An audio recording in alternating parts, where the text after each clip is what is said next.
I'm thrilled to chat with you. I've been a big fan of you as a writer and love this series, The Chosen, that your son Dallas created.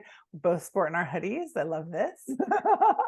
So, talk to me about this unique way of developing the book after this series has come out versus most of the time when we get films and so forth, it's after a book's been published. Talk to me about this process. Yeah, this is a little backward. I mean, the Chosen series obviously is based on the Bible, so it goes from Bible to screen, and then the the writers of the Chosen have used a lot of creative license to give plausible imagination to what could have led up to these scenes, the sermons and the miracles and that type of thing. My my fun and the joy of my challenge is to then make a novel out of that, and so the structure is already there, the sequence is already there, but I get to add even more characters and dialogue and inner monologue of the characters, what their motivations are. And it's been really gratifying to hear from readers that they're understanding even more of what they saw on the screen by reading the novels. I love that. It kind of rounds it out more. And I already feel like we get a lot of meat from the series. So this is fantastic for those that want to dive deeper, or maybe are just gonna go in that order and read first, and then go back and rewatch and fill in some of those holes that they had within their own idealization and so forth. So season 3, this is the book, The Chosen, and I Will Give You Rest. What can readers expect when diving into this one?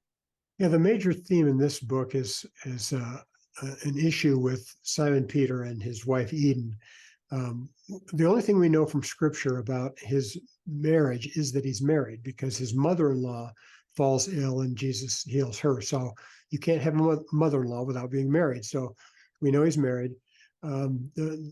Dallas and his co-writers have given her a name, Eden, and have really built, I think, an interesting and sort of precious relationship between the two. And for the first part of the series, it was all sort of sweetness and light. And she was thrilled to let him go and leave her for a while, and take these road trips with Jesus, and because she believes too that Jesus is the Messiah, and that Simon's going to learn so much from him, and she feels honored that he was chosen. But it gets harder than she expects, and she has a miscarriage when he's away.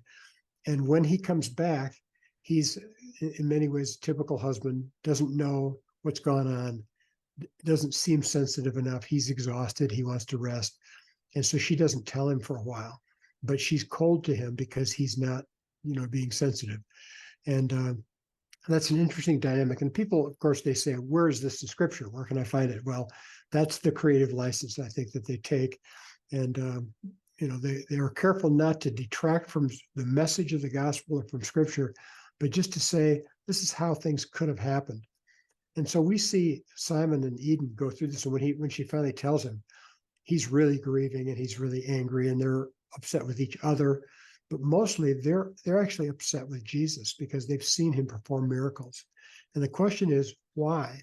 Why would he heal other people and even raise some from the dead and not bring their unborn child back to life?